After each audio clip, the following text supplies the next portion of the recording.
ഭരണമാറ്റമോ ഭരണ തുടർച്ചയോ ഈ രണ്ട് ചോദ്യങ്ങൾക്കിടയിൽ അവസാന ബജറ്റിനൊരുങ്ങുകയാണ് മന്ത്രി കെ എൻ ബാലഗോപാൽ. അദ്ദേഹം പ്രതീക്ഷകൾ പങ്കുവച്ച് എന്നോടൊപ്പം ചേരുന്നു. മിനിസ്റ്ററെ, വലിയ സാമ്പത്തിക പ്രതിസന്ധി ഒരു വശത്ത് വരിഞ്ഞു മുറുക്കുന്നു. നിർണായകമായ ഒരു തെരഞ്ഞെടുപ്പ് അടുത്തു വരുന്നു. അതിനിടയിലാണ് ഈ ബജറ്റ്. സർക്കാരിനെ സംബന്ധിച്ച് ഏറ്റവും പ്രതീക്ഷയോടെ നോക്കിക്കാണുന്ന ഒരു ബജറ്റ്. എന്താണ് ഈ ബജറ്റ് തയ്യാറാക്കുന്നതിലുണ്ടായ ഏറ്റവും വലിയ വെല്ലുവിളി? വെല്ലുവിളി ഏറ്റവും പ്രധാനം ഈ കേന്ദ്രത്തിന്റെ നയങ്ങളും നിലപാടും തന്നെയാണ്. പക്ഷെ ഒരു കാര്യം വളരെ കൃത്യമാണ്, ഈ പ്രതിസന്ധി ഉണ്ടാക്കാനുള്ള ശ്രമമുണ്ട്, ഞെരുക്കമുണ്ട്. എന്നാൽ ഏത് സമയത്തെയും കഴിഞ്ഞ 50 വർഷക്കാലത്തെ ഗവൺമെന്റിന്റെ പ്രവർത്തനം നോക്കിയാൽ അതിലേറ്റവും കൂടുതൽ സ്പെൻഡിങ് നടത്തിയിട്ടുള്ളതും പെർസെന്റേജ് ഓഫ് സ്പെൻഡിങ് നടത്തിയിട്ടുള്ള ഈ ഗവൺമെന്റാണ്. എന്നാൽ നമ്മളെല്ലാം പ്രതീക്ഷിച്ചത്, നിങ്ങളും പ്രതീക്ഷിച്ചത്, കേന്ദ്രം ഇത്രയും GST വന്നതിന് ശേഷം ഫുൾ GST ആയതിനു ശേഷമുള്ള ആദ്യത്തെ ഗവൺമെന്റാണ്. കോമ്പൻസേഷൻ സെസ് നിർത്തിയതിനു ശേഷമുള്ള ആദ്യത്തെ ഗവൺമെന്റാണ്. റവന്യൂ ഡെഫിസിറ്റ് നിർത്തിയതിനു ശേഷമുള്ള ആദ്യത്തെ ഗവൺമെന്റാണ്.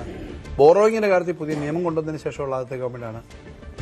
ട്രഷറി കിടക്കുന്ന പണം പോലും പബ്ലിക് അക്കൗണ്ട് എന്ന് പറഞ്ഞ് കടമാണെന്ന് പറഞ്ഞ് വെട്ടിക്കുറയ്ക്കുന്നത് തുടങ്ങിയത് 17-18 അതിനുശേഷവും ഫുൾ ഫ്ലെഡ്ജായിട്ട് വന്നൊരു ഗവൺമെന്റ്. ഇതെല്ലാം ഉണ്ടായി ഒരു വർഷം ഏകദേശം 25,000 കോടി രൂപയാണ് ബോറോയിങ് മാത്രം കുറച്ചത്. ഈ GST വന്നതിന് ശേഷം കിട്ടേണ്ട വരുമാനത്തിന്റെ ഭാഗമായി കിട്ടുന്ന അല്ലെങ്കിൽ ഡിവിസീവ് പൂളിൽ നിന്ന് കിട്ടുന്നത്, അതിനകത്ത് ഏറ്റവും കൂടുതൽ ഈ ധനകാര്യ കമ്മീഷന്റെ കാര്യത്തിൽ ഏറ്റവും കൂടുതൽ കുറവ് വന്നു ഈ സമയത്ത്. അതിന്റെ ഭാഗമായിട്ട് ഒരു 20,000-25,000 കോടി രൂപ കുറവ് വന്നു. ഇത്രയെല്ലാം വന്നിട്ടും നന്നായി മുന്നോട്ട് പോയി എന്നുള്ളതാണ്. അത് പ്രതിസന്ധി ഉണ്ടാക്കാനായിട്ട് വലിയ ശ്രമം ഉണ്ടെങ്കിലും സാധാരണഗതിയിലുള്ള ചെലവിനേക്കാളും കുറയ്ക്കാതെ കൂടുതൽ ചെലവ് ചെയ്ത് മുന്നോട്ട് പോയി. പക്ഷേ യഥാർത്ഥ പ്രശ്നം എന്താ?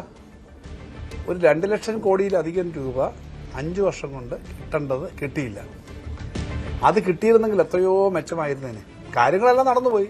ഈ കാര്യങ്ങളെല്ലാം വന്നു. കേരളം മറ്റൊരു സ്റ്റേറ്റിനേക്കാളും പുറകിലല്ല എല്ലാ കാര്യത്തിലും ചെയ്തത്. അതാണ് ഏറ്റവും പ്രധാന പ്രശ്നം. കേരളീയരുടെ ഒരു ആത്മാഭിമാനത്തിന്റെ മാത്രം പ്രശ്നമല്ല, കേരളത്തിന് റൈറ്റ്ഫുള്ളായി കിട്ടേണ്ട കാര്യങ്ങൾ തരുന്നില്ല കേന്ദ്രം എന്നുള്ള പ്രശ്നങ്ങളുണ്ട്.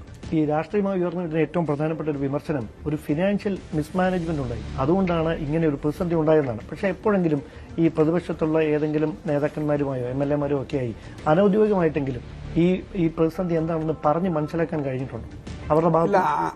അനൌദ്യോഗികമായി പറയുന്ന കാര്യങ്ങൾ നമ്മൾ പറയാൻ പാടില്ല. പക്ഷേ ഒരു കാര്യം വളരെ കൃത്യമായിട്ട് അവർ പറയുന്നു, ഇത്രയും നിങ്ങൾ കൊണ്ടുപോകുന്ന പ്രതീക്ഷിച്ചില്ല. അവർക്ക് കൃത്യമായിട്ട് അറിയാമല്ലോ ഈ പണം കിട്ടുന്നില്ല എന്ന്. ഈ ഫിനാൻഷ്യൽ ആയിട്ടുള്ള മിസ്മാനേജ്മെന്റ് ആണെന്ന് ലോകത്തെ ഒരു തിരിച്ചറിവുള്ള കുഞ്ഞും പറയുമെന്ന് എനിക്ക് തോന്നുന്നില്ല. കാരണം എല്ലാവരും പറയുന്നുണ്ട് ഫിനാൻഷ്യലായിട്ട് വളരെ പിടിച്ചിട്ടാ പോകുന്നത്. ഇതൊന്നും വെറുതെ നമ്മൾ ഒറ്റയ്ക്ക് ഒരാൾ ചെയ്യുന്നതല്ലല്ലോ, കൃത്യമായ കാര്യങ്ങൾ നോക്കിയിട്ടാണ്. അപ്പോൾ ഫിനാൻഷ്യൽ മാനേജ്മെന്റ് കൃത്യമായി ചെയ്തതുകൊണ്ട് തന്നെയാണ് എത്താൻ പറ്റുന്നത്. പക്ഷെ നിങ്ങൾക്ക് ചെയ്യാൻ പറ്റുന്നതിനപ്പുറം ഈ ഫയർ ഫൈറ്റിംഗ് ആണ് പലപ്പോഴും ചെയ്യേണ്ടി വരും. ഇപ്പോൾ 3 മാസം മാത്രം ഉള്ളപ്പോഴത്തേക്ക് 12,000 കോടി തരുമെന്ന് പറഞ്ഞത് 6,000 കോടി കട്ട് ചെയ്തു. 3 മാസം ലാസ്റ്റ് മിനിറ്റാണ്. ഫയർ ഫൈറ്റിംഗ് ആണ്. യഥാർത്ഥത്തിൽ സ്വസ്ഥമായിട്ട് ഈ കാര്യം ചെയ്തൊരു 2 ലക്ഷം 2.5 ലക്ഷം കോടി രൂപ കൂടെ കിട്ടേണ്ട ഒരു ഗവൺമെന്റ്, റൈറ്റ്ഫുള്ളായി കിട്ടേണ്ട ഒരു ഗവൺമെന്റിന് അത് നേരെ വെട്ടിക്കുറച്ചിട്ട് നമ്മളെ മുന്നോട്ട് വിടാതിരിക്കുക. അതിപ്പോ ഒരു വാസ്തവത്തിൽ ലോകത്താകെ ജനാധിപത്യത്തെ വെല്ലുവിളിക്കുന്ന തരത്തിലേക്കുള്ള പല കാര്യങ്ങളും വരുന്നതിന്റെ ഉദാഹരണം തന്നെയാണ്. Arbitrary exercise of description, arbitrary exercise of powers. അതാണ് യൂണിയൻ ഗവൺമെന്റ് ചെയ്യുന്നത്. അതാണ് അതിന്റെ പ്രശ്നം. അതായത് സാമ്പത്തികമായി വരിഞ്ഞു മുറുക്കിയാണ് ഫിസ്ക്കൽ ഫെഡറലിസത്തിന്റെ പ്രശ്നം. ഞങ്ങള് ഗവർണറുടെ നയപ്രഖ്യാപനത്തിൽ തന്നെ മന്ത്രിസഭ അംഗീകരിച്ചതും ഗവർണർ വായിച്ചില്ലല്ലോ, സുപ്രീം കോടതി പോയ കാര്യം ഉൾപ്പെടെ. ഫിസ്ക്കൽ ഫെഡറലിസം എന്ന് പറയുന്നത് ഓരോ സംസ്ഥാനങ്ങളുടെയും അവകാശമുണ്ട്, ഓരോ വ്യക്തിയുടെ അവകാശമുള്ളത് പോലെ സംസ്ഥാനങ്ങൾക്ക് അവകാശമുണ്ട്. ആ അവകാശത്തെ കവർന്നെടുക്കാൻ പാടില്ല എന്നുള്ളത് തന്നെയാണ് അതിനകത്ത് ആ ഫെഡറലിസം അംഗീകരിക്കുന്നത്.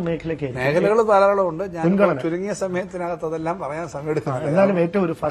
അല്ല, നമുക്ക് കിട്ടേണ്ട റൈറ്റ്ഫുൾ ആയിട്ടുള്ള നമ്മുടെ കേരളത്തിന് 3 ഇന്ത്യയിൽ 100 രൂപ താഴോട്ട് കൊടുക്കും, 3 രൂപ 92 പൈസ, 3 രൂപ 82 പൈസ കേരളത്തിന് കിട്ടിക്കൊണ്ടിരുന്നത് ഇപ്പോൾ 1 രൂപ 91 പൈസേ ഉള്ളൂ. ഈ 1 രൂപ 91 പൈസ വെച്ച് ഈ വർഷം കിട്ടിയത് 27,000 കോടി രൂപയാണ്. അപ്പോൾ അതിന് നേരെ ഇരട്ടി കിട്ടേണ്ടതാണ്. അങ്ങനെ കുറയ്ക്കാനെന്താ അവകാശം? നമ്മുടെ അതേ സ്റ്റേറ്റിൽ ആസാം, ജാർഖണ്ഡ്, ഒറീസ തുടങ്ങിയ സ്റ്റേറ്റുകളും കേരളവും ഒരേ പെർസെന്റേജ് കിട്ടിക്കൊണ്ടിരുന്നതാണ്. അവർക്കൊക്കെ ഇപ്പോഴും അതേ പെർസെന്റേജ് ഉണ്ട്. നമുക്ക് നേരെ പകുതിയായി. എന്താ പറയുന്നത്? നിങ്ങൾക്ക് നല്ല എഡ്യൂക്കേഷൻ ഉണ്ട്, നിങ്ങളുടെ ഹെൽത്ത് നല്ലതാണ്, നിങ്ങൾക്ക് കുറച്ച് ഡെവലപ്മെന്റ് ഉണ്ട്, അതുകൊണ്ട് തരില്ല എന്നാ പറയുന്നത്. ആ ക്രൈറ്റീരിയ ശരിയല്ല. സെക്കൻഡ് ജനറേഷൻ ഇഷ്യൂസ് നമുക്കുണ്ട്. ഒറീസയ്ക്കാണെങ്കിൽ 30,000 കോടി രൂപ ഒരു വർഷം കൽക്കരിയുടെയും ഈ അയണോറിന്റെയും മാത്രം കിട്ടും റോയൽറ്റി. അങ്ങനെ ഒന്നും സോഴ്സ് നമുക്കില്ല.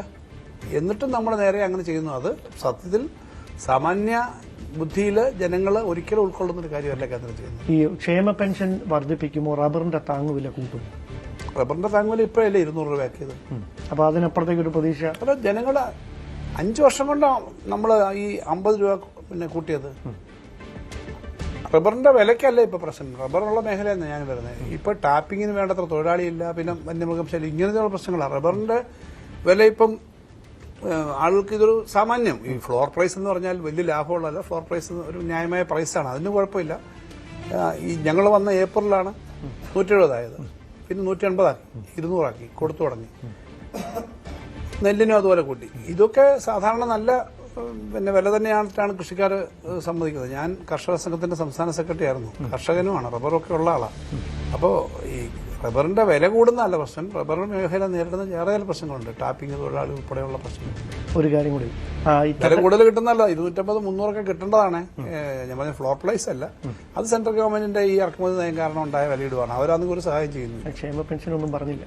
ക്ഷേമ പെൻഷന്റെ കാര്യത്തിനകത്തും അതും ഇപ്പം തെരഞ്ഞെടുപ്പിൽ അവസാന ബഡ്ജറ്റ് പ്രഖ്യാപിച്ചിട്ടല്ലല്ലോ സാധാരണ പോകുന്നത്. അത് നേരത്തെ നമ്മൾ പറഞ്ഞു കൊടുത്തു, അപ്പൊ അങ്ങനെ കൊടുത്തിട്ടിരിക്കുകയാണ്. അതുകൊണ്ട് അതിനപ്പുറത്തെ കാര്യങ്ങൾ ഇപ്പൊ ആലോചിച്ചിട്ടില്ല. തദ്ദേശ തെരഞ്ഞെടുപ്പിന് തൊട്ട് മുമ്പാണ് ക്ഷേമ പെൻഷൻ 2000 രൂപയാക്കുന്നത്. അത് ഒരു മിനി ബജറ്റിന് സമാനമായ അത്രയും കാര്യങ്ങൾ പറഞ്ഞു. പക്ഷേ അതിന് പ്രതീക്ഷിച്ചത്ര ഒരു നേട്ടം തെരഞ്ഞെടുപ്പിൽ ഉണ്ടായില്ല. അതുകൊണ്ട് അതിനെ മറികടക്കാനുള്ള എന്തെങ്കിലും ഒരു മാജിക് ഉണ്ടായിരിക്കും. ഈ മാജിക് വെച്ച് ജനങ്ങളുടെ വോട്ടെല്ലാം കിട്ടാൻ പറ്റുന്നില്ല, അങ്ങനെ ഞങ്ങൾ ധരിക്കുന്നുമില്ല.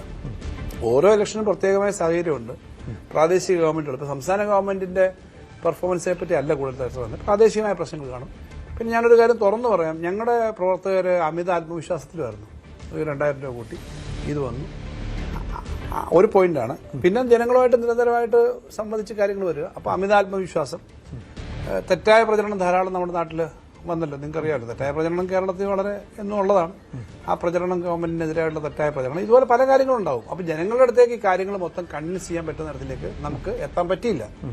ജനങ്ങളുടെ അടുത്ത് പറഞ്ഞ് അവരെ കൺവിൻസ് ചെയ്ത് നിങ്ങളും ഞങ്ങളും ഒന്നാണ്, നമ്മൾ ഈ കാര്യം ചെയ്യുന്നു, നേരത്തെ ഇങ്ങനെയുള്ളവരല്ല എന്ന് പറയുന്നതാണല്ലോ സത്യം.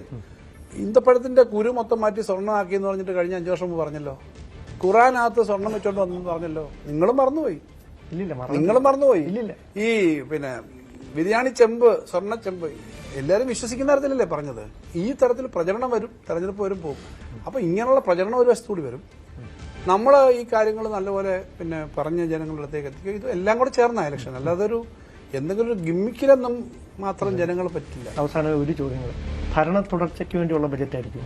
ഭരണ തുടർച്ച ഉണ്ടാവണമെന്നാണല്ലോ ഞങ്ങളുടെ എല്ലാം പ്രതീക്ഷ. ജനങ്ങൾ അതിനൊപ്പം നിൽക്കുമെന്നുള്ള പ്രതീക്ഷയും ആഗ്രഹവും.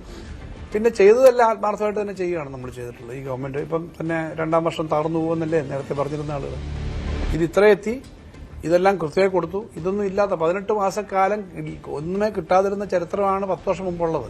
ആ ഒരു സ്ഥലത്ത് നിന്ന് ഇത്രയും കാര്യങ്ങൾ ചെയ്യുന്നു. ക്ഷേമ പെൻഷൻ മാത്രമൊന്നുമല്ല, കേരളത്തിൽ ഇത്രയും വികസനം ഉണ്ടാവുമെന്ന് 10 വർഷം മുമ്പ് ചിന്തിക്കാൻ പറ്റുമായിരുന്നില്ല.